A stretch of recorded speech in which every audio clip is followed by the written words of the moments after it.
Get comfortable with English in comfort. This is your English listening practice podcast to help you learn and improve naturally. Ever feel like you've studied English forever? Grammar, vocab, rules? But when it comes to real English, when you watch TV or movies, it all passes by too fast and you catch almost nothing? I know what you mean. You hear one word, then it's gone, and you're left thinking, wait, what did they just say? But it's normal. Native speakers link words, drop sounds, speed up. Sometimes it sounds wild, but it's just how they talk. Exactly. And it doesn't mean you can't learn it. It just means we need better ways to listen. By the way, for anyone new here, I'm Liam. And I'm Emily. Welcome to English in Comfort, the place where you learn English while you relax, lie down, or even drift off. No pressure, no stress, just listening to real English and useful talk. Today, we cover one simple question. How do you actually understand fast English? We've got 10 really great beginner-friendly tips approved by learners like you. If you need us to slow down or repeat anything, well, feel free to just slow the video down or hit replay. We'll go step by step with practical tips and examples you can start using right now. So grab your drink, get comfortable, and let's get started. All right, the first tip is so simple but really useful. Turn on subtitles when you watch. Reading along helps you keep up with fast speech. That's right. Subtitles give you a safety net. If you miss a word, you can read it. Sometimes that little word you skipped is the one that makes the sentence make sense. Oh, and subtitles remind you how words are spelled, so you connect sound and writing. It's like reading and listening at once. Your brain locks the shape of the word and the sound together. For example, when you watch a short scene with English subtitles, you will notice how some words are spelled in real English, like gonna is spelled gonna, not going to. That shows you the spoken form and the written form side by side. Be careful, though. Auto-generated subtitles aren't perfect. They might write, for example, there instead of there. So pick videos with good captions, news outlets, or language channels. That's a good point. Here's a quick exercise. Pick a 1-minute clip with clear English subtitles. Watch with subtitles on. Read and listen. Watch again with subtitles off. Try to catch the same words. Write down any words you saw before but didn't hear clearly. Then replay just those parts with subtitles on. Read and listen until your ear picks them up without looking. This reminds me, sometimes you get tempted to keep subtitles on forever. Try to wean off after a few days. Use them as training wheels, then take them off to test yourself. Subtitles are handy, especially for beginners, but it's good to train yourself to listen without them sometimes. Next tip to understand English fast is one you can do right now. Slow down the audio, then bring it back to normal. Because remember, you decide the pace. You are the one in control of the audio. When you watch a show or listen to a podcast and feel like they are going too fast, you're not stuck at one speed. You can slow it to 0.8 times or 0.9 times. Exactly. At first, 0.8 times might feel weird. Words stretch out, speakers sound like they're moving in slow motion. But that gives your ear time to catch everything. Once you recognize those patterns at slow speed, you jump back to 1 times, and suddenly it's easier because your brain already knows what to listen for. Think of it like watching a dance in slow motion. You see each step. Then when it goes full speed, you've already learned the steps. Sometimes I leave the subtitles on at slow speed. That way I match the sounds to the words on screen. Good idea. And don't worry if it still feels fast at one times.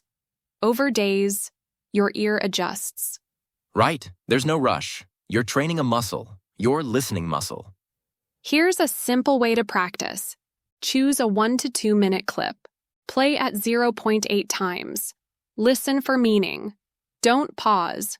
Just absorb. Bump to 1 times. Listen again. Notice how many more words you catch. Write down one thing that was hard at 1 times but clearer at 0.8 times. Then practice it.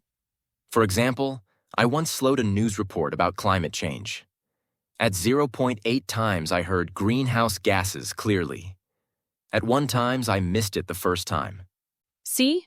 And that little victory catching greenhouse gases makes you feel confident and keeps you going.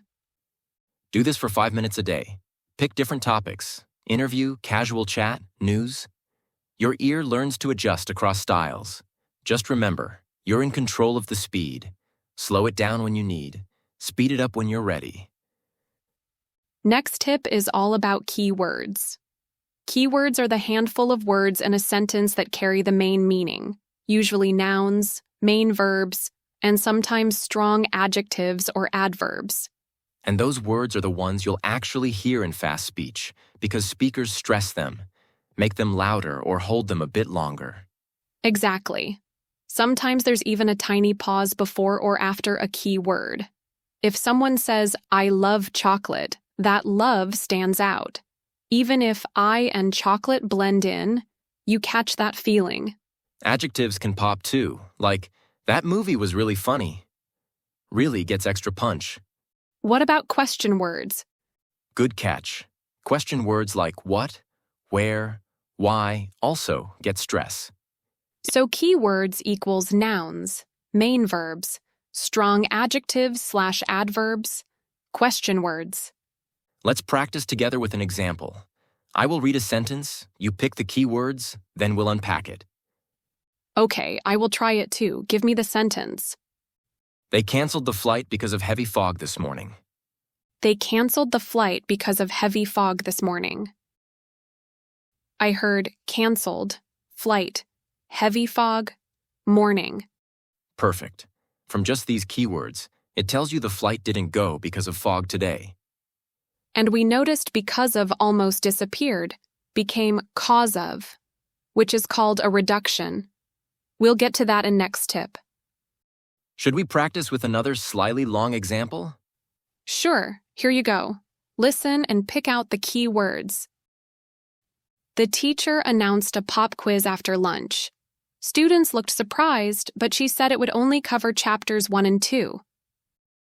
I got teacher, announced, pop quiz, students, surprised, cover, chapters 1 and 2. Great! You've got the full story. Surprise quiz after lunch on chapters 1 and 2. Focusing on stress really makes the rest fade away. You can practice with the simple exercise we did together, or you can also record yourself saying a sentence, like, "I'm going to the store to buy bread." Then listen for which words you stress. All right, next tip is about reductions. Reduction is when native speakers shrink or squish words together. Like turning want to into wanna, or going to becomes gonna. Let's give our listeners a bunch of examples so they get the idea. Okay, here are some common reductions. I'll say the reduced form, then the full form. Wanna, want to, gonna, going to. Gotta, got to, or have to. Didja, did you. Coulda, could have. Shoulda, should have. Woulda, would have. Lemme, let me. Gimme, give me. Hafta, have to. Kinda, kind of. Sorta, sort of. Dunno, don't know. 'Cause, because. They blend together. That's why it feels like one long word. But once you know the pattern, you can reverse it in your head. Let's try some examples in sentences. I'll say the reduced form. You tell me the full version. I'm gonna grab some coffee. That's, I'm going to grab some coffee. Did you see that movie last night? Did you see that movie last night? She kinda likes sushi. She kind of likes sushi. Let me know if you need help. Let me know if you need help. Now let's do the opposite. I'll give you the full form and you say the reduced form. I want to go home. I want to go home. You have to finish your homework. You got to finish your homework. I do not know the answer. I don't know the answer. Nice. Here's how you can practice alone too. Pick a short clip, a conversation from a show, a vlog, or a podcast. Listen for any of those reduced forms. Jot down exactly what you hear. Wanna, gotta, kinda, etc. After, rewrite each in its full form. Say the full form out loud, then say the reduced form out loud. That back and forth helps your brain link the spoken form to the written form. Do this with at least 3 sentences each day. Mix statements, questions, and negatives like didja, coulda, woulda. Next tip is kind of related to reduction, but it is different. It is about chunks. Chunks are groups of words that act like one unit. Instead of memorizing at, the, end, of, the, day separately, learn the whole phrase at the end of the day. Chunks can be phrasal verbs like look forward to, idioms like break the ice, or common expressions like kind of like, or you know what I mean. Why chunks? Because in fast speech, speakers don't pause between those words. They glide through the whole unit. So if you know the chunk, you catch it all at once. That's right. Learning single words can leave you stuck, trying to piece words together in real time. Chunks give you ready-made building blocks. Let's look at some examples of chunks. At the end of the day. It means when all is said and done, or ultimately. Example. At the end of the day, practice makes perfect. Kind of like. Means, to some extent or similar to. For example, it's kind of like learning to ride a bike. Look forward to. It means to await with pleasure. For example, I look forward to our next lesson. On the other hand, it means contrasting point. For example, it's easy to read. On the other hand, speaking is harder. See how each chunk carries a clear idea? You don't translate word by word. You hear the whole piece. When you spot one, pause and repeat the whole chunk. Check its meaning, write it down with examples, then practice speaking with it out loud. Over time, you'll build a library of chunks in your mind, and those chunks become your fast speech decoder. Next tip is all about the music of English, its rhythm and intonation. English isn't flat. Some syllables stretch out, some get clipped. Speakers raise their pitch at the end of questions, fall on statements, jump around for emotion. Right. When you imitate that English melody, you don't just understand words. You feel the sentence. It locks comprehension into your ear and your mouth. Let's try a simple line. Are you coming with us? Notice how your pitch rises on you and with us, then falls at the question mark. Now practice with me. Are you coming with us? Let's speed it up a bit. Real speakers often rush these little questions. Are you coming with us? Hear how you becomes ya, and the melody stays similar but faster. Are you coming with us? You just practiced melody, stress, and a reduction all in one. Here's another example you can practice with. I was thinking we could grab lunch around noon. Does that work for you? Now the full speed version. I was thinking we could grab lunch around noon. Does that work for you? When you practice, record yourself saying the slow motion version first, then the fast version. Listen back. Where did your pitch rise? Where did you clip syllables? Is yours similar to the original? Practice this daily with short dialogues. Pick any 2-line exchange. Record, listen, tweak. Matching speed helps you process fast speech. You train your brain and mouth together. By copying rhythm and intonation, you'll start to hear patterns automatically. Next up, immersion. We've talked about immersion many times and how it is really important when learning English. Immersion is surrounding yourself with English audio as much as you can. Better if it is all day. Think of it like background sound for your brain. The more you hear English patterns, the more your ear tunes in without effort. Exactly. Listen to podcasts while you cook, radio while you clean, TV shows while you relax. Even if you're not focusing hard, your brain picks up rhythm, stress, and common phrases. Pick things you enjoy, but it's also important to mix it up. Try news, interviews, casual chats, different accents. That keeps your ear flexible. I remember washing dishes with a tech podcast on in the background. At first, I barely noticed it. Weeks later, I realized I was catching tech terms. Blockchain, startup, AI, without even trying. That's the power of flooding. Your brain absorbs patterns while you live your day. Make an audio playlist of 3 to 4 things you love. Podcasts, radio shows, series. Add one new source you've never heard before. Maybe a British vlog or an interview show. Then play it in the background during chores, commuting, or relaxing. Aim for at least 30 minutes of background English each day. No pressure to focus. Just let it play. After a few days, you'll start noticing phrases you've heard but never caught. It's like your ear is leveling up. Immersion or flooding your brain with English doesn't mean you ignore meaning. It means you live with the sound of English so your ear gets used to it. Next tip is about 2 listening modes, active and passive. Both help, but in different ways. Active listening is when you really focus. You pay close attention, take notes, rewind tricky parts, and try to understand every bit you can.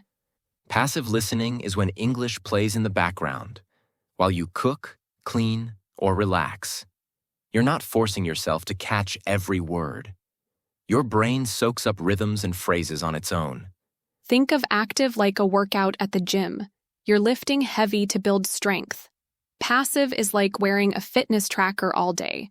You burn calories without trying. During active listening, you might choose a 1 to 2 minute clip. Listen with subtitles or transcript. Write down unknown words or chunks, and then replay the hard parts until they click. You'll improve precision, catching details, new vocabulary, exact pronunciation. But it can feel tiring if you do it too long. So then you can just switch to passive listening when you know that today you don't feel like writing or practicing. But the idea is to just absorb English even while doing nothing. Passive listening is gentler. You might play an English podcast while doing chores, listen to a news or radio in the background in English, or have a show on with subtitles off and just listen. Your brain picks up stress patterns, common reductions, and chunk melodies without pressure. It's like letting the language sink in naturally. But you can still practice with both in one day. Do the active for 15 minutes or more. Pick a short dialogue. Listen with subtitles. Note 3 new words or chunks. Replay until you understand. Then, do the passive for like 20 minutes or 30 minutes. Play your audio playlist while you relax or do chores. Don't look at the screen. Just let it flow. Over time, active sessions sharpen your ear while passive sessions make fast speech feel normal. Oh, and sometimes during passive, you'll catch a phrase you learned actively before. That's a great sign. It means your brain is linking practice and real-world listening. Next tip is simple. Mix up your accents and contexts. We're not talking about speaking with different accents, but just listening to different accents. If you only listen to one accent, your ear gets used to that single voice. Then another accent feels like a wall. So one day listen to American news, the next a British vlog, then an Australian interview or podcast. And vary the setting: news reports, casual chats, talk shows, documentaries. Each has its own speed, vocabulary, and tone. Imagine you only listen to tech content. You might feel stuck if you start listening to something about finance or something else.